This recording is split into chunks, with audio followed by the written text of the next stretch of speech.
A paz do Senhor, meus irmãos, graças a Deus nós estamos retornando para a ministração de mais uma aula. Vocês sabem que nós estamos ministrando Soteriologia 2, uma análise das cartas de Gálatas e Romanos, e nós estaremos iniciando então agora a unidade 2, onde tem como proposta a análise da carta de Paulo aos Romanos, a parte 1. E nós vamos estar analisando nesta unidade, na unidade 1, alguns assuntos bem interessantes, que é uma análise dos capítulos de 1 a 8 aos Romanos, onde nós vamos ter fundamentalmente as lições de 5 a 9, onde nós estaremos tratando de alguns temas muito importantes na área doutrinária. Por exemplo, o problema do homem como o pecado. Vamos ver a provisão de Deus apresentando um Salvador e também o processo de Deus em moldar os crentes à imagem de Cristo. Tá? Então, nós vamos estar analisando esses aspectos. Como vocês podem ver aqui nesse slide aqui, a unidade 1, ela tem basicamente essa ideia que nós estaremos abordando. Tá? Muito bem, então. Então, meus irmãos, quando nós olhamos para a carta de Paulo aos Gálatas e aos Romanos, nós vamos ter algumas comparações interessantes. Por exemplo, a ênfase doutrinária, vocês vão perceber que em Gálatas nós temos alguns assuntos específicos, como defesa do apostolado, testemunho da conversão, judaizantes, conflito com Pedro, preocupação com os Gálatas, aquela comparação que ele faz entre Sara e Agar, servos e filhos. Quando nós, então, olhamos para ver a ênfase que as duas cartas dão no contexto doutrinário, nós vamos perceber aqui a justificação pela fé, fé versus obras, espírito versus carne, fracasso do esforço humano, promessa a Abraão, plano da salvação, amor divino, união com Cristo, circuncisão, relacionamento com a lei, relacionamento com o humano, batismo nas águas e os falsos mestres. Aí, em Romanos, nós temos alguns assuntos específicos, onde nós estaremos tratando a origem do pecado, condenação universal, a abrangência da salvação, destino de Israel, preocupação com Israel, judeus e gentios, governo, crentes fracos e fortes, planos pessoais, missões e ofertas, congratulações e saudações pessoais. Tá? Então, o foco deve estar nessa coluna aqui, que é a ênfase doutrinária que nós vamos ter entre Gálatas e a carta aos Romanos. Tá? Então, quando nós atentamos para o cenário e o propósito de Romanos, nós precisamos então ter uma ideia, como o objetivo 2 ele diz, que devemos descrever o cenário histórico, o propósito e os conceitos chaves do livro aos Romanos. Então, quando Paulo estava em Corinto, na sua terceira viagem missionária, é quando ele escreve esta carta. E esta viagem ela deu por volta do ano 57, ou no final da sua viagem. Então, vocês vão perceber dentro desse plano aqui, que você tem aqui o Império Romano, que está traçado com essa linha mais escura aqui, e vocês vão perceber que Paulo ele estava em Corintos, né, quando ele escreve a carta a Roma, e que ele tem essa intenção de ir não a Roma, a intenção dele era ir à Espanha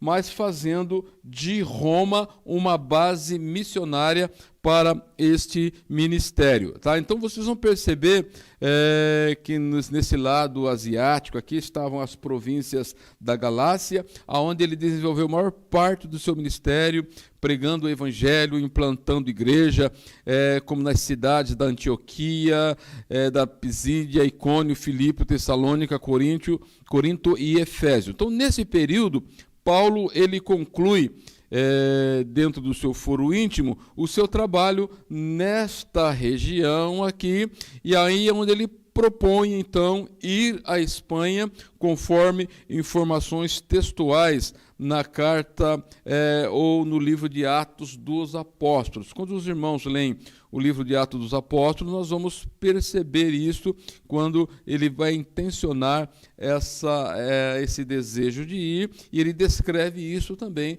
na carta aos Romanos, capítulo 15, versículos 23 e os versículos 28. Tá. Então, em vez, quando ele está na sua terceira viagem missionária, em vez dele retornar para Antioquia, como ele assim fazia, ele se propõe ir direto para Jerusalém, e lá em Jerusalém ele é preso, e Deus providencia então o meio dele ir para Roma. A igreja em Roma e a fé em Cristo, quando nós vamos analisar essas questões, a fé cristã dos romanos, ela era notória. O apóstolo ele faz esse destaque na introdução da sua carta. O desejo do apóstolo era vê-los crescendo mais e mais. Ele deixa claro isso quando ele escreve esta carta. Mas uma exposição, e aí ele vai fazer o quê? Uma exposição sistemática, com uma certa completude do evangelho. Então nós vamos perceber que ele vai apresentar aqui alguns conceitos chaves na carta aos Romanos, por exemplo, onde o tema é justiça de Deus, termo que é amplo, que inclui conceitos como justificação, como a regeneração, santificação.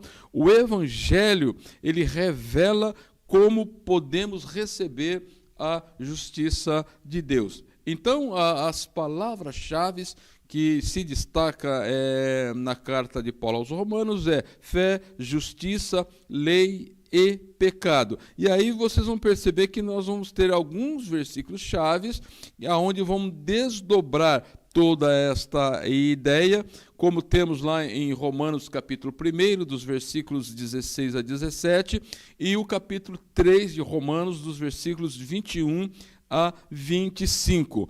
Os capítulos chaves desta carta, eles englobam os capítulos de 6 a 7, porque é onde eles vão culminar com a base de viver uma vida como se deve viver uma vida cristã. Ou seja, qual é o relacionamento do crente com a lei e a graça, como uma pessoa é liberta do pecado e como se vive em vitória, e qual é o papel do Espírito Santo, então, no contexto da salvação. Então, os destaques da carta aos Romanos, nós podemos, então, dimensionar da seguinte maneira.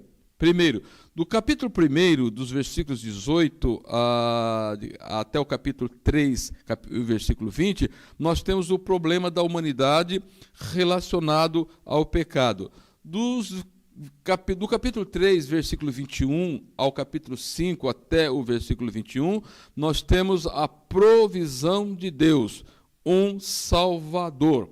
Aí nós vamos ter, os capítulos 6 a 8, o processo de Deus, como moldar os crentes à imagem de Deus, e depois o plano de Deus para restaurar Israel, capítulos 9 até o capítulo 11, e depois o propósito de Deus em aplicar a justiça de Jesus à vida do crente, dos capítulo 12, do versículo 1 até o capítulo 15 e versículo 13, e depois a conclusão, que é a partir de 15 do versículo 14 até o final desta carta. Então, partindo deste princípio, nós vamos analisar algumas questões. Vocês vão perceber aí que o livro ele vai apresentar algumas teorias,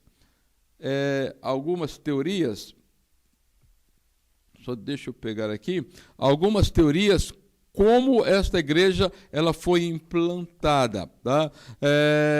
Uma das teorias tem que Lucas, dentro do seu caráter como um bom historiador, ele faz menção ao Pentecostes entre os que ouviram o sermão de Pedro, e o registro de Lucas é que tinha forasteiro de todas as partes do mundo conhecido. Então você pega aqui a ideia da dimensão do Império Romano, e você tinha em Jerusalém, no derramamento do Espírito Santo, pessoas de todos os lados, inclusive de Roma. Tá? Então a ideia é esta, que neste contexto aqui tinham pessoas que poderiam ser judeus que se converteram, ou prosélitos que se converteram, ou gentios que voltaram para as suas várias localidades, e ali eles implantaram igrejas ou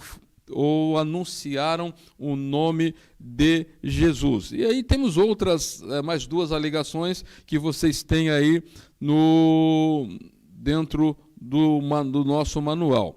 Uma outra coisa que nós precisamos destacar aqui é as características da igreja que estava em Roma. Então, primeiramente, a ideia que nós devemos ter que Roma, como capital do império, era uma das principais cidades, maior que Atenas, Alexandria e Antioquia. E por questões imperiais, Roma era dominante nas áreas da política, social, militar, comercial e religião. Então vocês vão perceber que esta igreja que essa cidade era um centro importantíssimo, político, social, militar, comercial e religioso. E a igreja ela foi forjada dentro desse contexto. O capítulo 16 da carta aos Romanos apresenta a igreja de Roma dizendo que ela se reunia nos lares à vista de ser um grande centro urbano. Eram comum as perseguições. Em sua composição, ela era multinacional, à vista do caráter cosmopolitano, que é característico, né? Com várias culturas, com pessoas de muitas nacionalidades. Então, era uma cidade cosmopolitana. E nós vamos perceber que em 49 depois de Cristo, os judeus foram deportados por ordem de Cláudio César. Isso nós vamos ver lá em Atos capítulo 18, versículos 1, 2, que diz o seguinte: depois disso, deixando Paulo Atenas, partiu para Corinto. Lá encontrou certo judeu chamado Áquila, natural do Ponto, recentemente chegado da Itália, com Priscila, sua mulher, em vista de ter Cláudio decretado que todos os judeus se retirassem de Roma, Paulo aproximou-se deles. Então vocês vão perceber que nesses períodos de perseguição aos judeus, como este relato aqui, a igreja em Roma ela ficou reduzida simplesmente aos gentios e aos prosélitos, né, que haviam aceitado a Jesus como o Salvador. Então, a ideia que se tem aqui é que a comunidade gentia ela era predominante e exercia até uma certa liderança sobre a igreja que estava em Roma. Acredita-se que o número dos gentios salvos em Roma ultrapassava o número dos judeus. Então vocês vão perceber o cuidado que o apóstolo ele vai ter quando escreve esta carta para já resolver alguns problemas que poderiam serem suscitados como ocorreu nas igrejas da Galácia, tá? Então, ele já antecipa aqui, como apresentando o antídoto para que problemas de culturais, religiosos, não viessem a ocorrer entre os gentios e os judeus convertidos ao Evangelho, ao Senhor Jesus Cristo. Então, quando nós entramos na introdução propriamente dito da carta aos Romanos, como o objetivo 4 da lição propõe, que nós devemos aqui discutir os princípios para a vida e ministério cristãos, que são exemplificados e enfatizados pelo apóstolo Paulo dentro dos primeiros 17 versículos.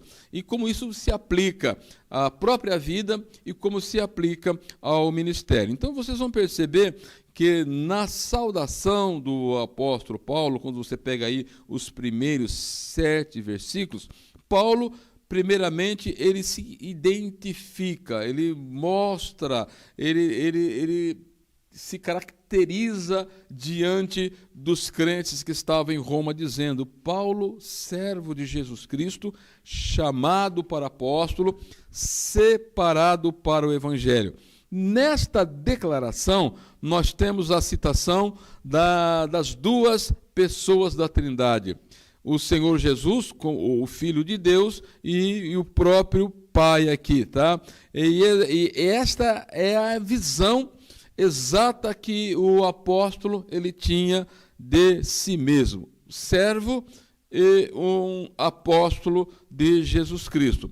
Tá? Como servo, ele está aqui demonstrando que esta era a sua própria condição, desde a sua chamada até a sua partida para a eternidade.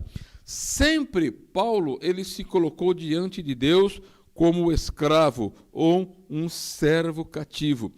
Ele escolheu entregar a sua vida livremente e completamente ao Senhor. Assim sendo, estava à disposição da vontade divina. É por isso que ele diz: Paulo, servo de Jesus Cristo, pronto para servir, pronto para dar a sua própria vida ao Senhor Jesus Cristo. Um outro destaque que nós temos aqui que é o título de apóstolo. Paulo, na condição de servo, é que ele foi chamado para um ministério específico, chamado para apóstolo. A delegação, ou chamado, designação do apostolado de Paulo, como um servo, exigia grande responsabilidade e consideráveis habilidades para ser um embaixador ou um mensageiro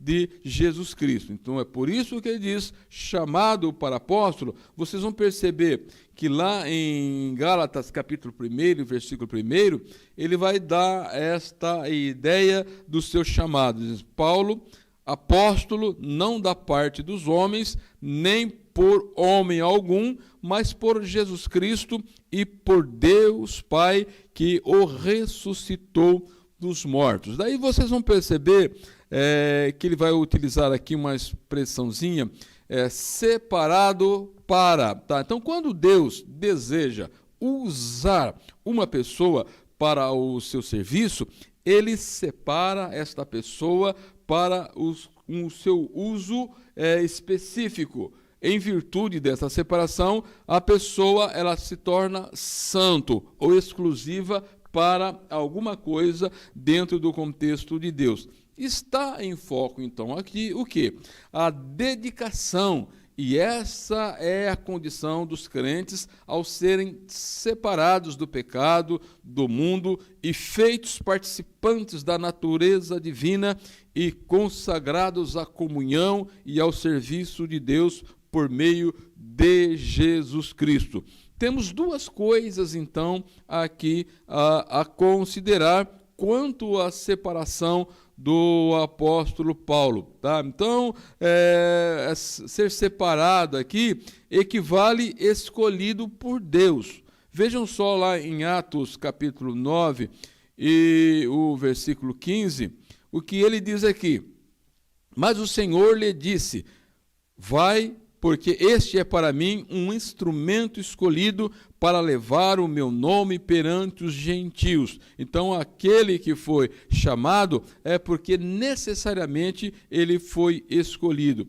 Igual nomeado pela igreja de Deus. Quando você pega lá Atos capítulo 13, versículo 2, você tem a seguinte expressão: e servindo eles ao Senhor, jejuando, disse o Espírito Santo: separai-me agora Barnabé e Saulo para a obra que eu os tenho chamado. Então, o que fica claro aqui é que Jesus Cristo é o Senhor de Paulo. Paulo, servo de Jesus Cristo. Então, esta é a ideia que Paulo está colocando aqui. Informa-se também que em sua vida estava subordinada a este chamado, ou seja, seu pensamento, seu sentimento, sua vontade estava direcionado ao seu apostolado. Quando nós olhamos para a versão Almeida atualizada em 93, nós temos o seguinte: diz, chamado para ser apóstolo, e o destaque é que Paulo não tinha outra opção a não ser apóstolo de Jesus Cristo. Desde a sua conversão, esta foi a compreensão, a dedicação de Paulo ser apóstolo de Jesus Cristo. Uma outra informação que nós vamos ter aqui, e que nós devemos nos ater para ela, é que ele presta à comunidade dos salvos de Roma o serviço como um servo mensageiro de Jesus Cristo. Havia sido separado para o Evangelho, ou seja, a sua vida demandava consagração e dedicação total ao Evangelho. Então, quando você pega aqui Paulo separado para o Evangelho, então a ideia do pensamento de Paulo era exatamente este. Uma outra coisa que há um destaque aqui na introdução desta carta é que o apóstolo ele vai dizer o seguinte, ele vai reportar aqui o seguinte, quando lemos o versículo 2 do primeiro capítulo, diz assim: o qual antes havia prometido pelos seus profetas nas Escrituras, versículo 3, acerca de seu filho, que nasceu da descendência de Davi, segundo a carne, declarado filho de Deus em poder, segundo o espírito de santificação, pela justificação dos mortos, Jesus Cristo, nosso Senhor. Então, consideremos aqui alguns aspectos importantes na vida de Jesus Cristo para nós entendermos o plano de Deus da redenção e os fundamentos da doutrina da regeneração, da justificação e santificação que é abordada aqui nesta carta. Então, primeira coisa, no versículo 2, nós temos aqui a promessa de um Salvador, prometido pelos seus profetas nas Escrituras. Tem aqui a ideia da doutrina da encarnação de Cristo. Versículo 3, acerca do seu filho que nasceu da descendência de Davi, segundo a carne.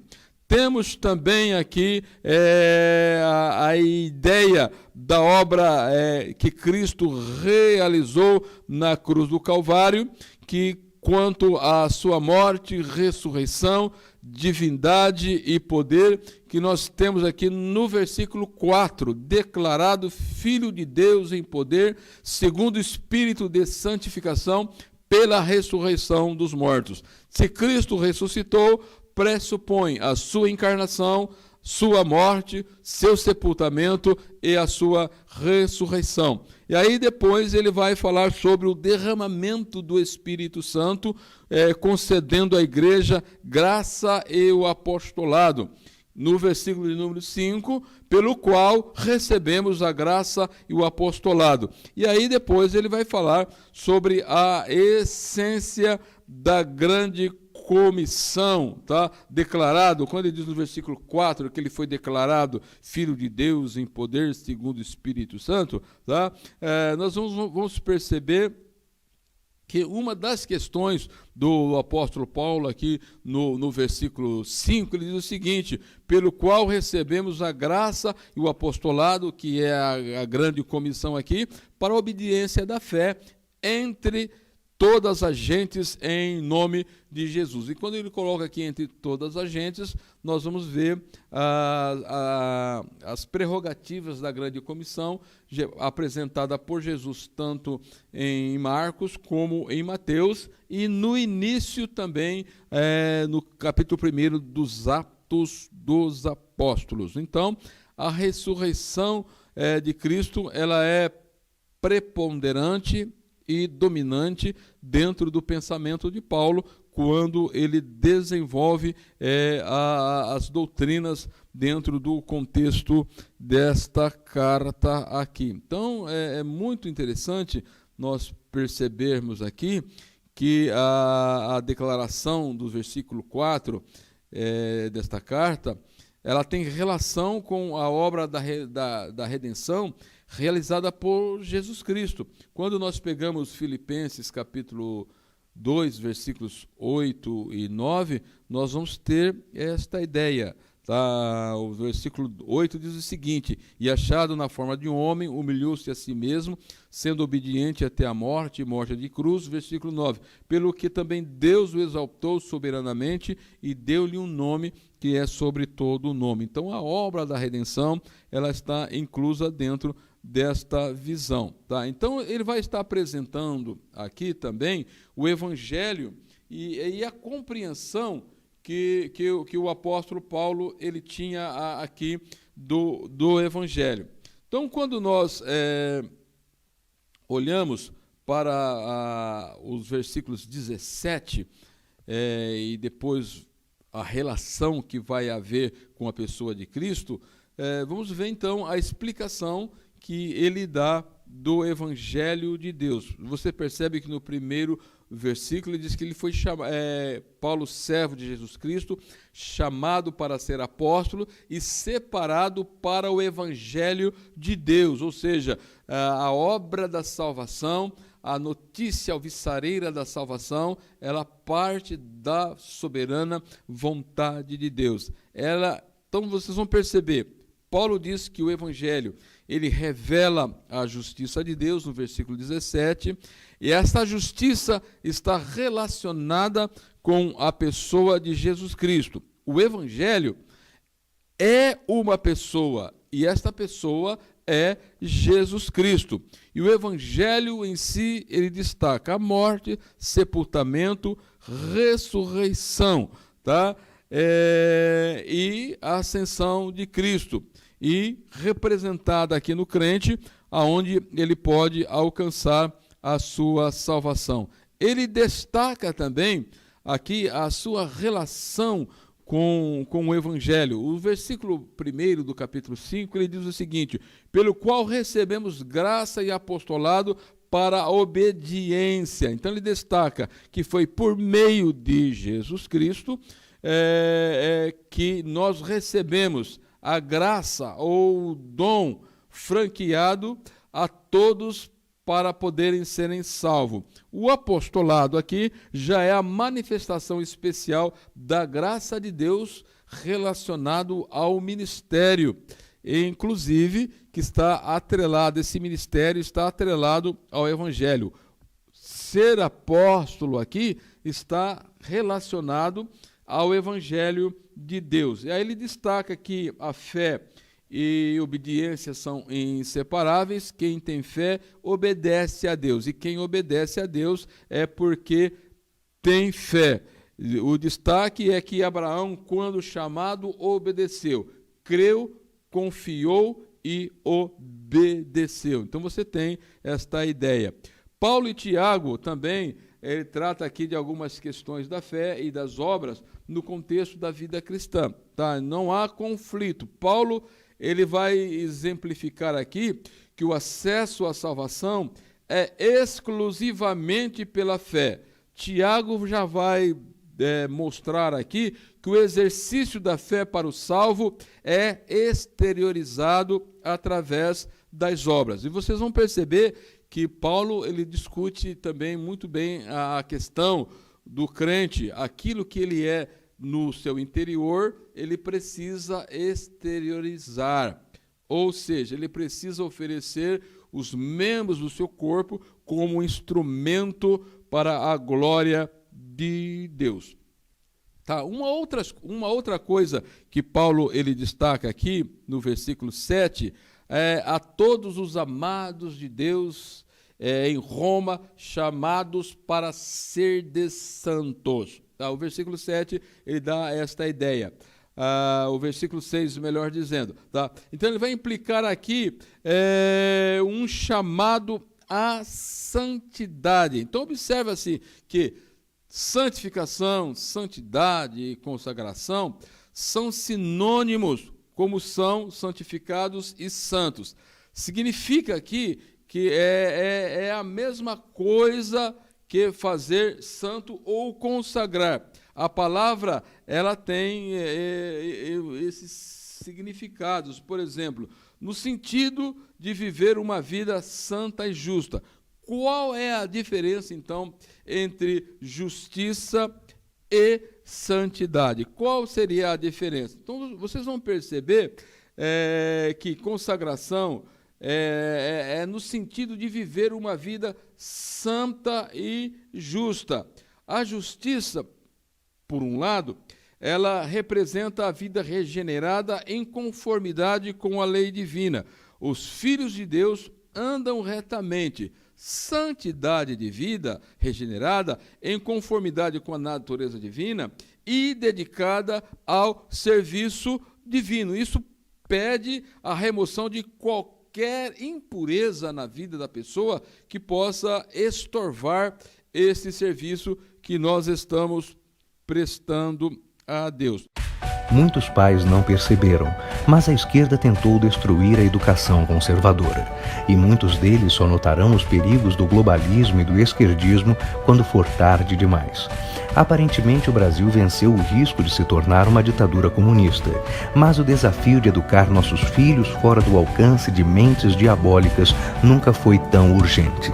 Os vários esquerdistas que governaram o Brasil nos fizeram sentir incapazes, isolados e sem condições de reagir, ainda que nós, os conservadores, fôssemos e somos a maioria do povo brasileiro. Por isso, a sua família precisa ler o Guia Conservador da Família Brasileira, escrito para auxiliar os pais que desejam ver cumpridos nas vidas de seus filhos e da nação brasileira os propósitos de Deus.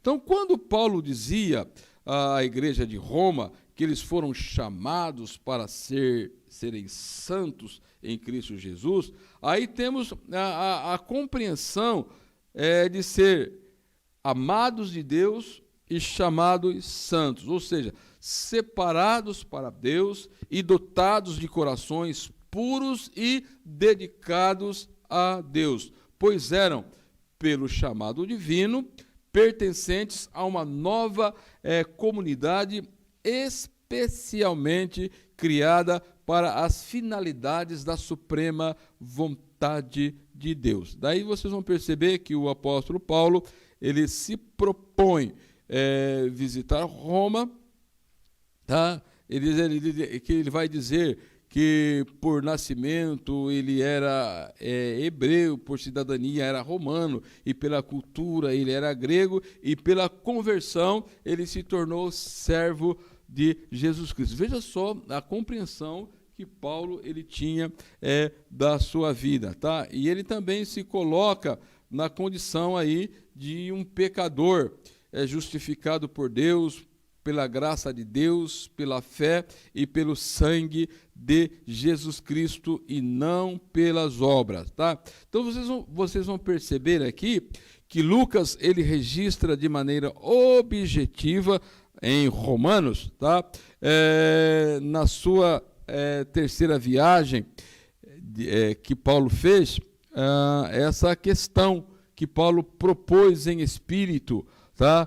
importa-me ir ver também Roma, tá? Então, vocês vão perceber que a carta, os assuntos debatidos por Paulo, demanda deste desejo ou desta vontade que ele tinha de estar em Roma, participar, comungar com os irmãos ali e depois ir para a Espanha. Este era o propósito inicial. Então vejam só, que Paulo ele deixa claro que objetivava em suas orações, nos pedidos que ele fez a Deus, segundo a vontade de Deus, que Deus lhe oferecesse uma oportunidade de ir ter na igreja de Roma. Versículos 1 e 10 diz assim: porque Deus, a quem sirvo em meu espírito no evangelho de seu Filho, é minha testemunha de como incessantemente faço menção de vós. Então, nessas orações que Paulo fazia, ele procurava, ou ele buscava direção de Deus, ou uma maneira de Deus o fazer chegar até Roma. E no versículo 8 diz assim: primeiramente dou graças a Deus que mediante Jesus Cristo, no tocante todos vós, porque em todo o mundo é proclamada a vossa fé. Ou seja, Paulo, ele também se coloca um serviçal de Deus em prol do evangelho de Jesus Cristo. Tá? Nós vamos perceber aqui, quando ele diz que ele servia a Deus em espírito, é uma espécie, o espírito humano aqui, é uma espécie do santo dos santos, do ser humano, é a parte mais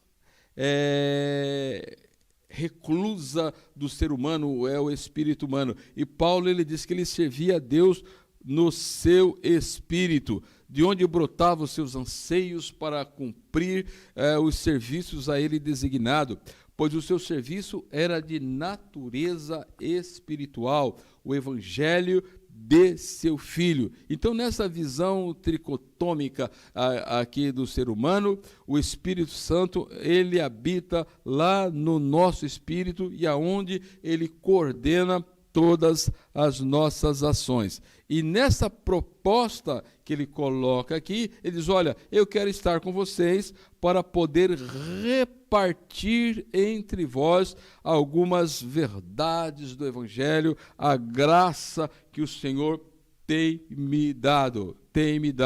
E aí ele vai colocar aqui algumas questões dentro desta visão pessoal que ele tinha e do compromisso que ele tinha de estar com esta igreja, quando ele diz que muitas vezes me propus ir ter convosco, vocês vão perceber esta preocupação latente no apóstolo Paulo de poder ir e estar com os irmãos lá em Roma. Então vejam só, ele vai colocar aqui pelo menos 3 expressões que vão deixar bem claro esta preocupação e os sentimentos, o pensamento e a vontade de Paulo. Lá em Romanos, capítulo 1, versículo 14, ele vai dizer o seguinte, que eu sou devedor. Ele usa essa expressão.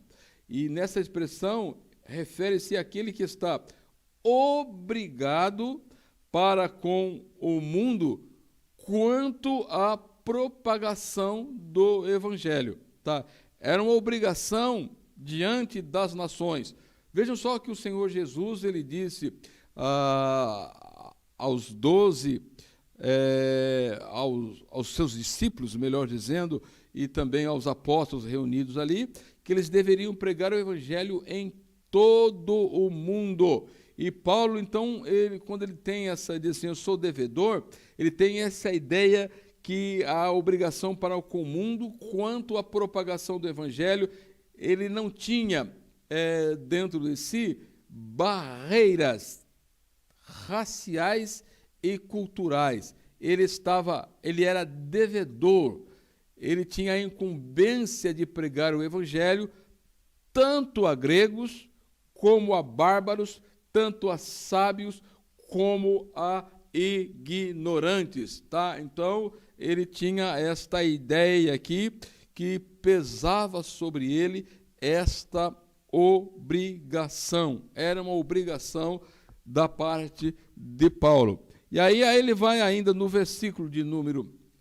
15, ele dá um desdobramento desta compreensão, quando ele diz que eu estou pronto, tá? O versículo 15 vai nos colocar essa questão. Isso vai indicar que Paulo, como servo de Jesus Cristo, chamado para ser apóstolo e separado para o Evangelho de Deus, estava à espera da deliberação de Deus. Ele tinha um projeto pessoal de ir à Espanha, passar por Roma, mas ele nunca abdicava da sua condição de servo de Jesus. Ele sabia que ele era devedor a todas as pessoas, ao mundo em si, a todas as nações, quanto à pregação do Evangelho. Ele estava pronto, mas esta deliberação deveria partir do próprio Deus, Então diz, quanto a mim, estou pronto a anunciar também o Evangelho a outros em Roma. Pessoalmente, ele não tinha impedimento algum para ir a Roma pregar o Evangelho, mesmo diante das mais difíceis circunstâncias ou situações, ele estava pronto para pregar o Evangelho. Uma outra questão que ele coloca aqui, é a terceira, que ele vai dizer, não me envergonhe, ou seja, estava pronto para pregar o Evangelho sobre qualquer circunstância ou situação. O Evangelho em Atenas, em Roma, era ridicularizado como religião de fanáticos, mas ele diz, mas eu não me envergonho. É por isso que ele vai dizer assim, visto lá em 1 Coríntios capítulo 1, nós temos a seguinte fala do apóstolo Paulo, vejam só, visto que na sabedoria de Deus o mundo não conheceu por sua própria sabedoria, aprove a Deus salvar os crentes pela loucura da pregação, porque tanto os judeus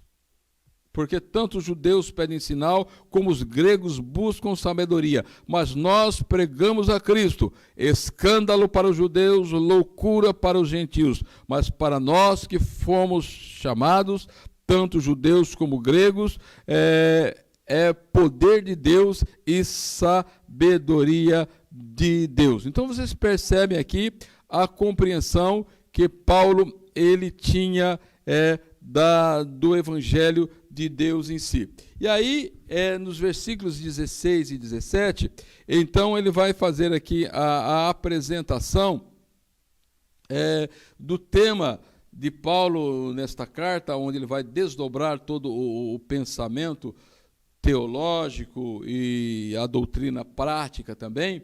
Vocês vejam o seguinte, no objetivo 5, diz assim, dados a palavra-chave de Romano, de 15, 16 e 17, que vocês devem identificar a essência do tema de Paulo, que é desenvolvido no restante da carta aos Romanos. Então, os versículos 16 e 17, eles nos dizem o seguinte, pois não me envergonhe do Evangelho, porque é poder de Deus para a salvação de todo aquele que crê, primeiro do judeu e também do grego, visto que a justiça de Deus se revela no Evangelho, de fé em fé, como está escrito, o justo viverá por fé. Então, objetivamente, o tema da carta é o quê? Justiça de Deus, visto que a justiça de Deus se revela no Evangelho. Tá? Então, o manual ele vai dividir a carta aos Romanos em 3 partes distintas, tá? Que é a justiça de Deus é revelada, de 1 a 8, a justiça de Deus é vindicada, de 9 a 11, e a justiça de Deus ela é aplicada, de 12 a 16. Então, o Evangelho de Cristo está dentro dos conceitos chaves apresentados aqui. Como nós sabemos que, literalmente, o Evangelho é boas novas. Tá? Então, o termo no Novo Testamento é aquela notícia alvissareira a respeito do cumprimento da promessa da providência de Deus para a salvação dos pecadores, que se realizou com a vinda de seu Filho ao mundo, ou de Jesus Cristo. Então, o que acontece no Evangelho? Jesus quer que os homens deem crédito ao que ele é, o Filho de Deus encarnado. Uma outra questão, quem crê no objetivo de sua missão, salvar os pecadores, dando por eles a sua vida. Uma outra questão aqui, que os homens o aceitem como a imagem do Pai, a completa revelação do Pai. E, em quarto lugar, que os homens venham crer nas obras que ele realizou, aos quais o identifica, essas obras o identificam como Messias. Então, vocês vão perceber alguns elementos que constituem o Evangelho. São 4 elementos. Primeiramente, a natureza de Jesus Cristo. Ele é o Filho de Deus que se fez carne. Tá? Você pega lá João 1,14, e o Verbo se fez carne e habitou entre nós. Então você tem aqui uma análise na encarnação de Cristo, a natureza de Jesus Cristo como plenamente homem e plenamente Deus. E, em segundo lugar, os fatos que se cumpriram na vida de Jesus, iniciando pelo seu nascimento milagroso, pela sua morte vicária no Calvário, a ressurreição dentre os mortos e a ascensão. E todos esses fatos, eles estão em conformidade com as Escrituras. E quando você pega as Escrituras citadas no Novo Testamento, está se reportando ao cânon do Antigo Testamento. Então você tem que recorrer o que o Antigo Testamento diz acerca desses fatos que se cumpriram na vida de Jesus. Uma outra coisa, as obras que Jesus realizou, ou seja, as narrativas contidas no Evangelho durante o seu ministério terreno o identifica como Messias divino a despeito da sua real humanidade. Tá? Então vocês vão perceber que o ministério de Cristo, as obras que Jesus realizou, demonstravam a sua divindade e também o homem perfeito, que não teve pecado.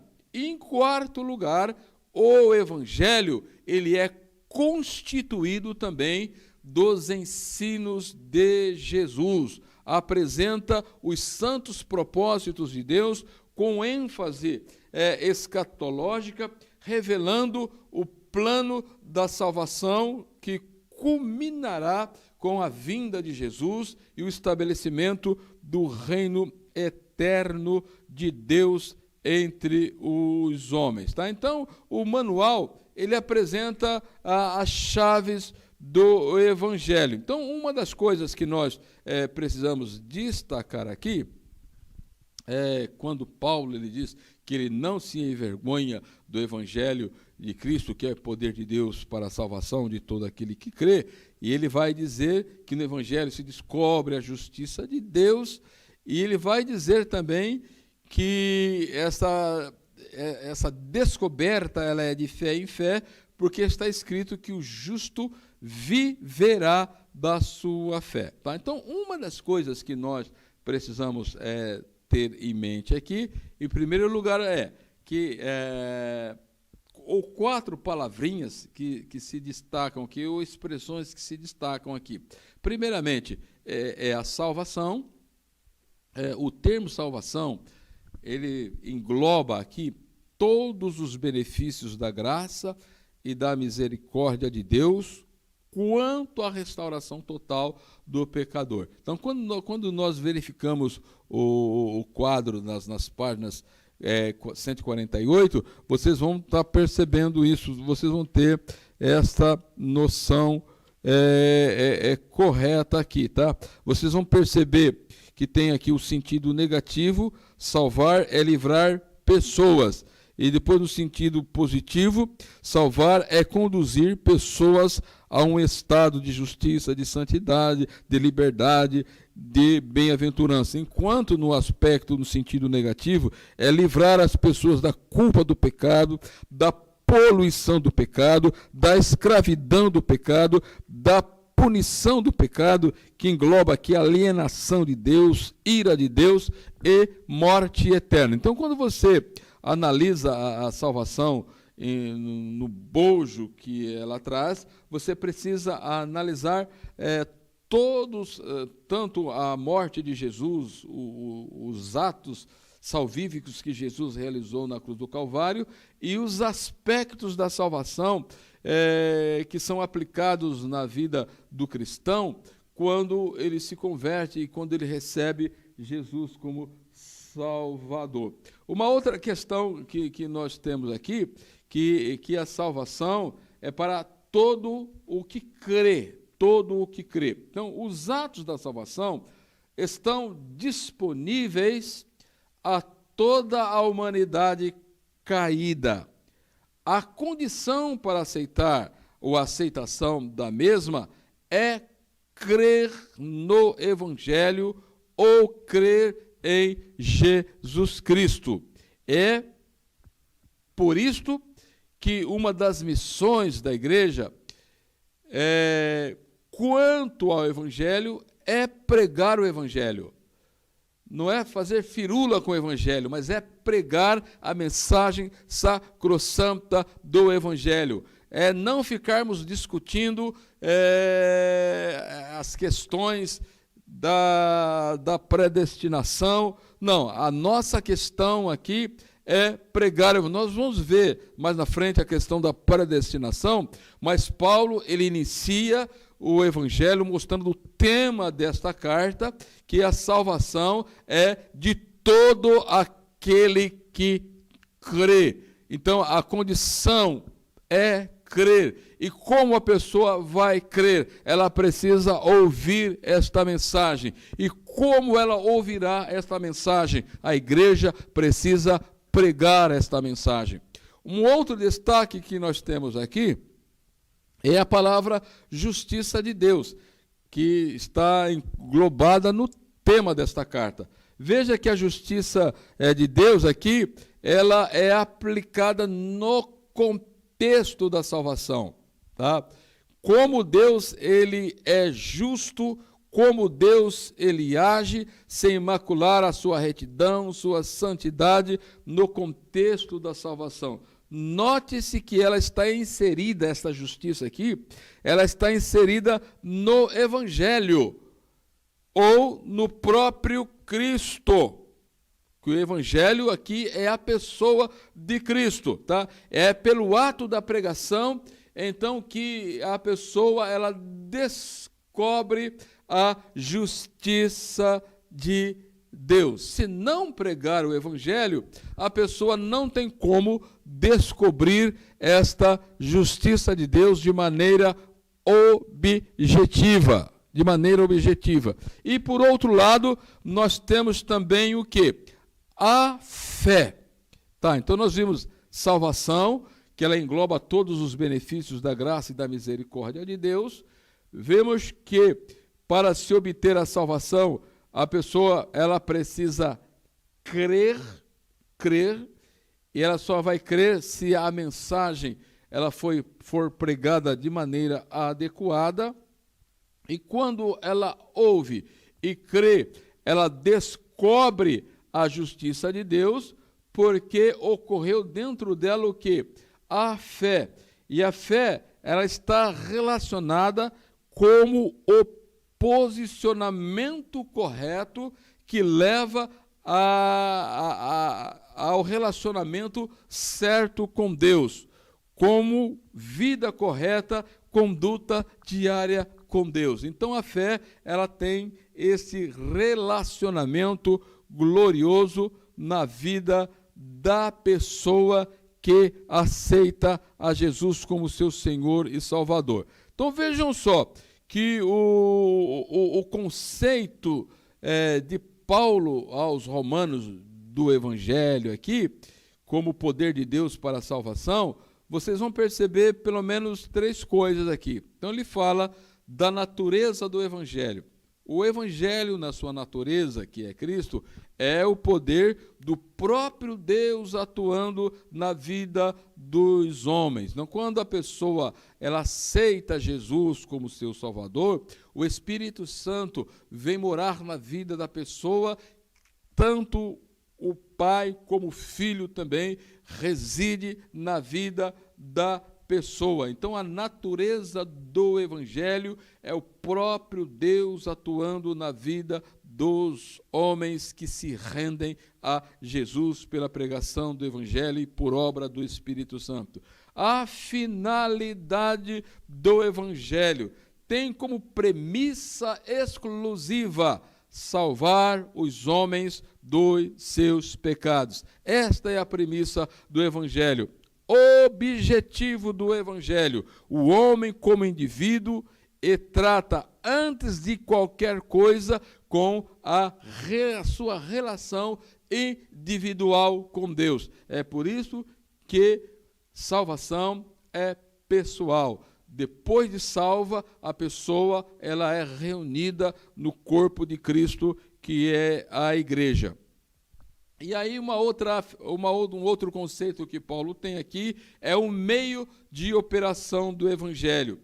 A fé é o único meio de operação do poder do Evangelho, que é o veículo utilizado pela graça de Deus para realizar a salvação no pecador. É de fé em fé. É pela fé que se descobre a justiça de Deus no Evangelho. Tá? Então, Norman Harrison, ele apresenta pelo menos 7 características do Evangelho fundamentado nesses 2 versículos. Ele vai dizer que o poder do Evangelho é Deus, o objetivo é salvação, sua acessibilidade é a todo o que crê, a universalidade do Evangelho, primeiro dos judeus e depois do grego, o caráter do Evangelho, ele revela Deus, o seu conteúdo, justiça de Deus, e forma de operação é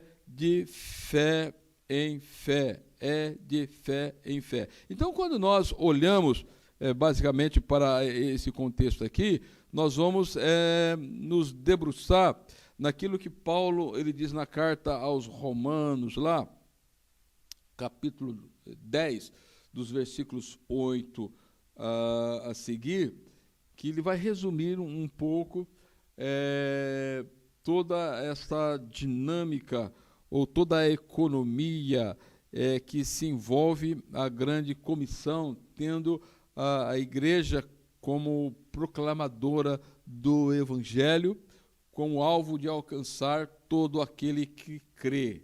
Temos que alcançar todo aquele que crê. E como que essa pessoa ela vai crer? Então vejam só, Romanos capítulo 10, versículo 8, diz assim: isto é, a palavra da fé que pregamos, se com tua boca confessares Jesus como Senhor, e em teu coração creres que Deus o ressuscitou dentre os mortos, serás salvo. Versículo 10, porque com o coração se crê para a justiça, e com a sua boca confessa a respeito da salvação. Porque a Escritura diz, todo aquele que nele crê não será confundido. Então vocês percebem como Paulo ele apresenta nesses primeiros 17 versículos, tanto os objetivos que ele tinha de ir a Roma e qual era a proposta que ele estaria levando para a igreja de Roma. tá? Era fazer da igreja de Roma uma igreja mais evangelizadora, com os compromissos ligados à pregação do Evangelho, compreendendo os fundamentos da doutrina, é claro, mas também se colocando e se prestando a servir a Deus de maneira gloriosa e poderosa. Então, que Deus em Cristo nos ajude, que Deus em Cristo nos abençoe. Até o próximo encontro. Amém.